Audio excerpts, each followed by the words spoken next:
My daughter moved my belongings to the basement to make room for my in-laws, so I made them beg. Yeah, you heard that right. My own daughter treated me like a tenant in my own home. She packed up my things, shoved them downstairs like I was some unwanted guest, just so her husband's parents could stay comfortably upstairs. When I tell you that moment broke something inside me, I mean it. I never thought I'd see the day my little girl, the same one I raised, protected, and sacrificed for, would humiliate me like that. But I didn't yell, I didn't cry. Not at first. I just watched quietly and waited, because if there's one thing I've learned after 60 years on this earth, it's that revenge doesn't need to be loud to be satisfying. And trust me, by the end of this story, they were the ones on their knees, so tell me, was I wrong for what I did? Or did they have it coming? It all started about a year ago when my daughter, Emma, and her husband, Ryan, moved back into my house that my late husband and I bought over 35 years ago. After my husband passed, I lived alone there, quiet, simple life, you know. The house had more memories than furniture.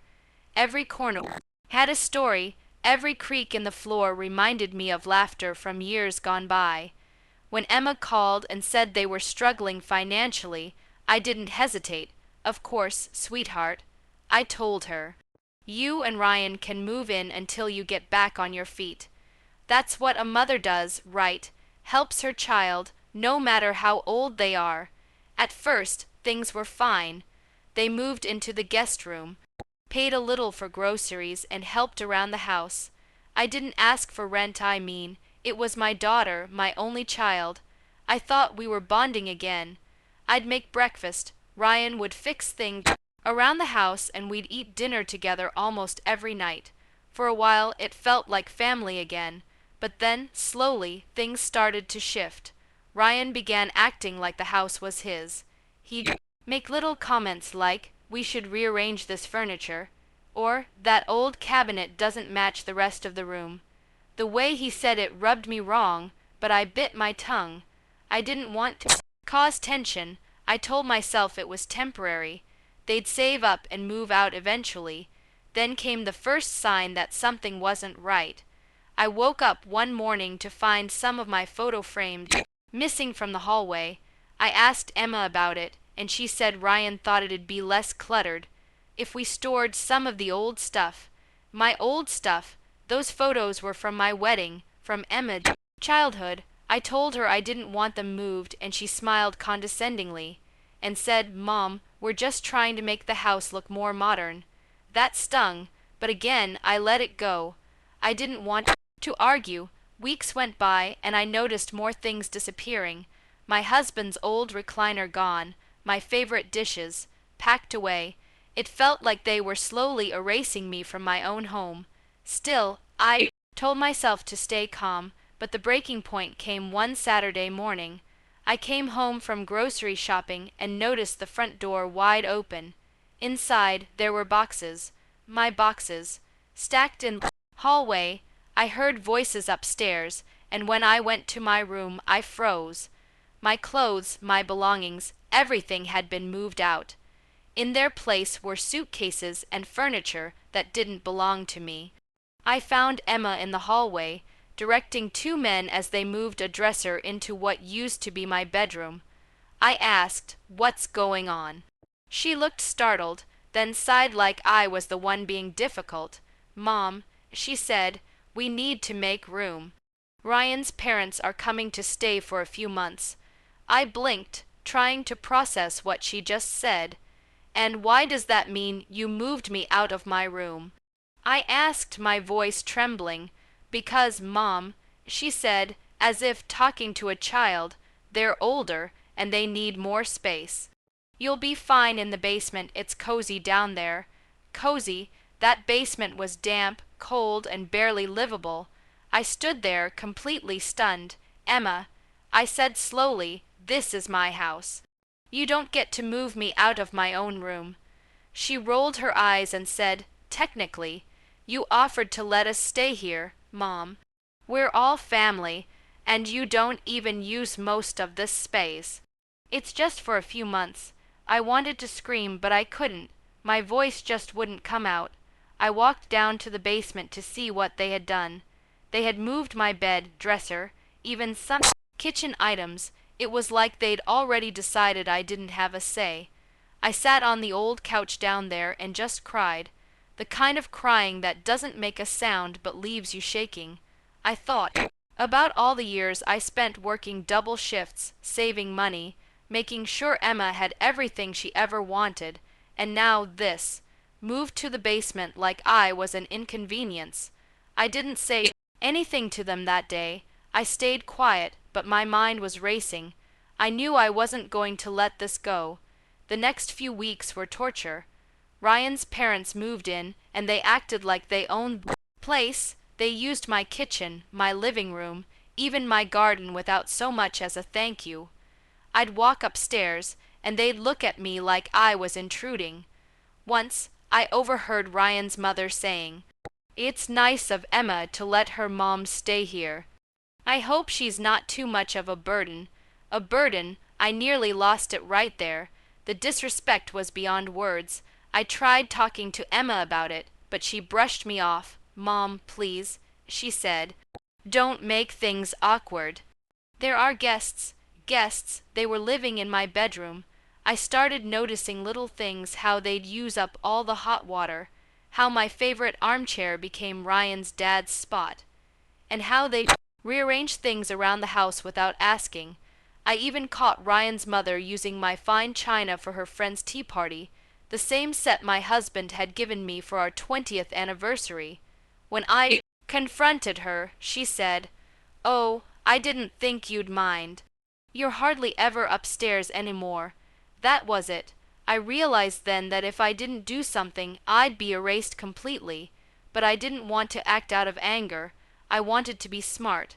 I started quietly making copies of all my important documents, the house deed, utility bills, and property taxes. Everything was in my name, every single thing. They might have forgotten that, but I hadn't. I waited, watched, and planned. Ryan and Emma had both grown comfortable, too comfortable, thinking they were in control.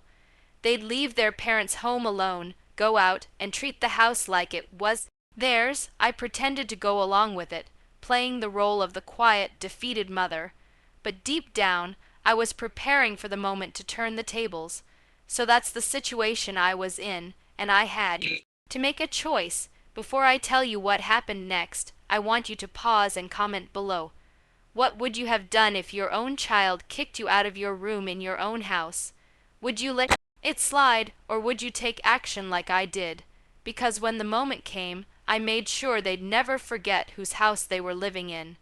One Friday evening, I told Emma and Ryan that I was heading out of town for a few days to visit an old friend.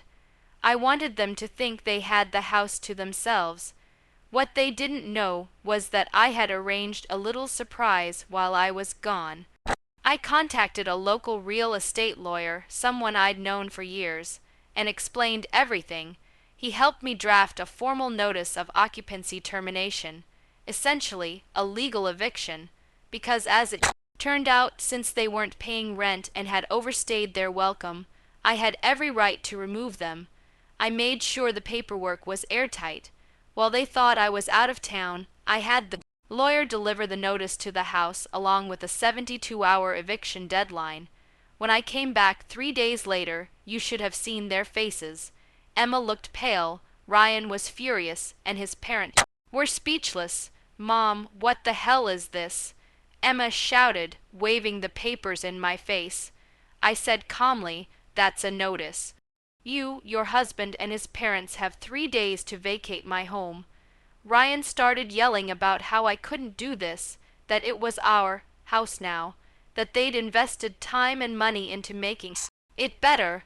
I just smiled and said, "You mean rearranging my furniture and stealing my bedroom. That's not an investment, that's arrogance."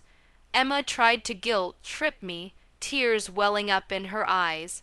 "Mom, where are we supposed to go?" she asked. "That's not my problem." I said coldly, "You made your bed. Well, technically my bed. And now you can lie in it somewhere else." Ryan's parents tried to argue too, claiming they had nowhere else to go. I turned to them and said, "You should have thought about that before disrespecting me in my own home." The silence that followed was beautiful.